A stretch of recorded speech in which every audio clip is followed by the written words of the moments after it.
पंडित बालकराम शास्त्री की धर्मपत्नी माया को बहुत दिनों से एक हार की लालसा थी और वह सैकड़ों ही बार पंडित जी से उसके लिए आग्रह कर चुकी थी, किंतु पंडित जी हीला हवाला करते रहते थे। यह तो साफ साफ ना कहते थे कि मेरे पास रुपए नहीं हैं। इससे उनके पराक्रम में पट्टा लगता था। तर्कनाओं की शरण लिया करते थे। गहनों से कुछ लाभ नहीं, एक तो धातु अच्छी नहीं मिलती, उस पर सुनार रुपए के 8-8 आने कर देता है। और सबसे बड़ी बात यह है कि घर में गहने रखना चोरों को नेवता देना है। घड़ी भर श्रृंगार के लिए इतनी विपत्ति सिर पर लेना मूर्खों का काम है। बेचारी माया तर्कशास्त्र न पढ़ी थी, इन युक्तियों के सामने निरुत्तर हो जाती। पड़ोसिनों को देख देखकर उसका जी ललचा करता था, पर दुख किससे कहे। यदि पंडित जी ज़्यादा मेहनत करने के योग्य होते तो यह मुश्किल आसान हो जाती, पर वे आलसी जीव थे। अधिकांश समय भोजन और विश्राम में व्यतीत किया करते थे। पत्नी जी की कटुक्तियाँ सुननी मंजूर थीं, लेकिन निद्रा की मात्रा में कमी न कर सकते थे। एक दिन पंडित जी पाठशाला से आए तो देखा कि माया के गले में सोने का हार विराज रहा है। हार की चमक से उसकी मुख ज्योति चमक उठी थी। उन्होंने उसे कभी इतनी सुंदर न समझा था। पूछा, यह हार किसका है? माया बोली, पड़ोस में जो बाबूजी रहते हैं उनकी स्त्री का है। आज उनसे मिलने गई थी, यह हार देखा, बहुत पसंद आया तो मैं दिखाने के लिए पहन कर चली आई। बस ऐसा ही एक हार मुझे बनवा दो। पंडित जी बोले, दूसरे की चीज़ नाहक मांग लाई, कहीं चोरी हो जाए तो हार तो बनवाना ही पड़े, ऊपर से बदनामी भी हो। माया बोली, मैं तो ऐसा ही हार लूँगी, 20 तोले का है। पंडित जी बोले, फिर वही जिद। जब सभी पहनती हैं तो मैं क्यों न पहनूं? सब कुएं में गिर पड़े तो तुम भी कुएं में गिर पड़ोगी। सोचो तो, इस वक्त इस हार को बनवाने में 600 रुपये लगेंगे। अगर 1 रुपये प्रति सैकड़ा भी ब्याज रख लिया जाए तो 5 वर्ष में 600 रुपये के लगभग 1000 रुपये हो जाएंगे। लेकिन 5 वर्ष में तुम्हारा हार मुश्किल से 300 रुपये का रह जाएगा। इतना बड़ा नुकसान उठाकर हार पहनने से क्या सुख? यह हार वापस कर दो, भोजन करो और आराम से पड़ी रहो। यह कहते हुए पंडित जी बाहर चले गए। रात को एकाएक माया ने शोर मचाकर कहा, चोर चोर, हाय घर में चोर, मुझे घसीटे लिए जाते हैं। पंडित जी हकबका कर उठे और बोले, कहाँ कहाँ, दौड़ो दौड़ो। माया बोली, मेरी कोठरी में गया है, मैंने उसकी परछाई देखी।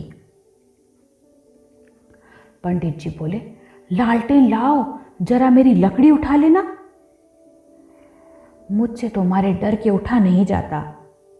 कई आदमी बाहर से बोले, कहाँ है पंडित जी, कोई सेंध पड़ी है क्या? माया बोली, नहीं नहीं, खपरेल पर से उतरे हैं। मेरी नींद खुली तो कोई मेरे ऊपर झुका हुआ था। हाय राम, यह तो हार ही ले गया। पहने पहने सो गई थी, मुँह ने गले से निकाल लिया। हाय भगवान। पंडित जी बोले, तुमने हार उतार क्यों न दिया था? माया बोली, मैं क्या जानती थी कि आज ही यह मुसीबत गिर पड़ने वाली है। हाय भगवान। पंडित जी बोले, अब हाय हाय करने से क्या होगा, अपने कर्मों को रो।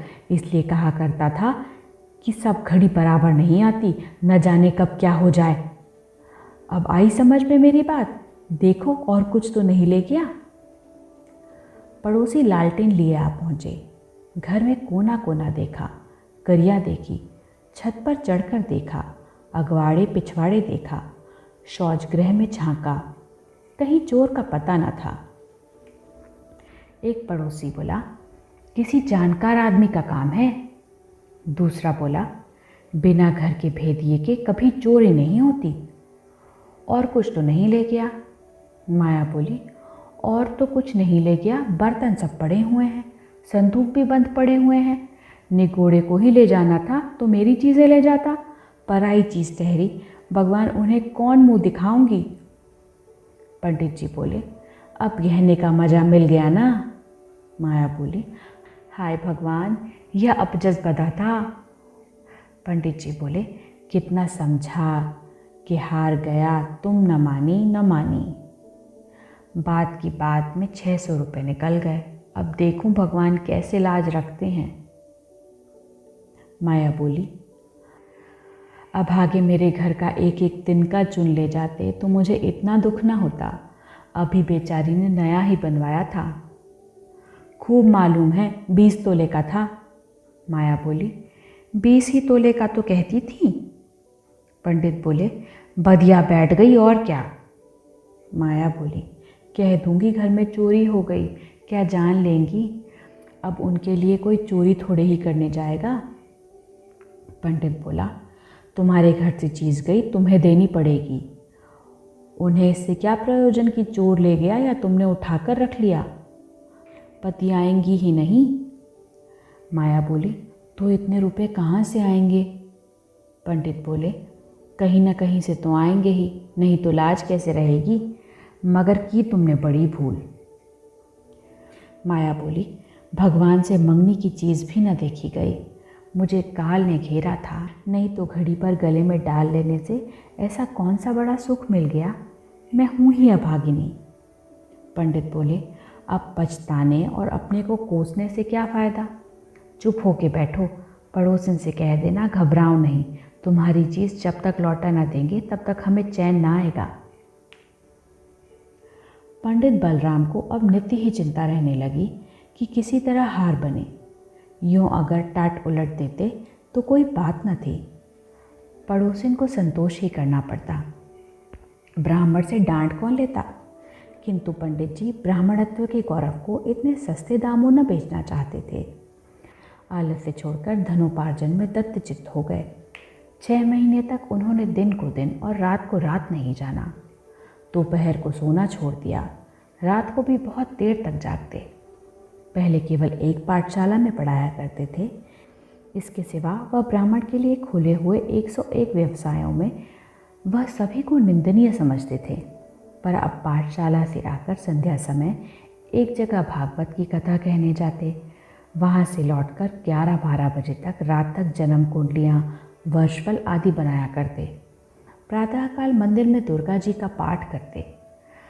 माया पंडित जी का अध्यवसाय देख देख कर कभी कभी पछताती कि कहाँ से कहाँ मैंने यह विपत्ति सर पर ली। कहीं बीमार पड़ जाएं तो लेने के देने पड़ें। उनका शरीर क्षीण होते देखकर उसे अब यह चिंता व्यथित करने लगी। यहाँ तक कि 5 महीने गुजर गए। एक दिन संध्याक समय वह दियापत्ती करने जा रही थी कि पंडित जी आए।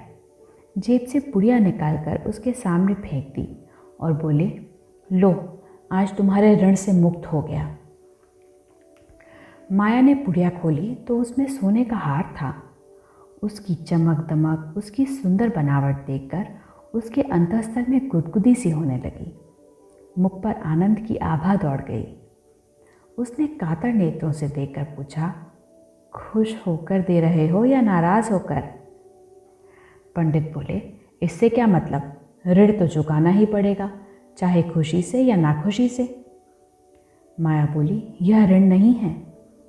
पंडित बोले, और क्या है, बदला सही। माया बोली, बदला भी नहीं है। पंडित बोले, फिर क्या है। माया बोली, तुम्हारी निशानी।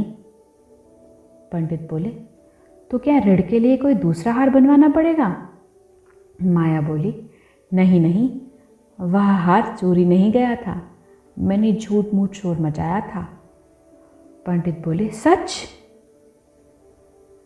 हाँ, सच कहती हूँ। पंडित बोले, मेरी कसम। तुम्हारे चरण छूकर कहती हूँ। तो तुमने मुझसे कौशल किया था। माया बोली, हाँ।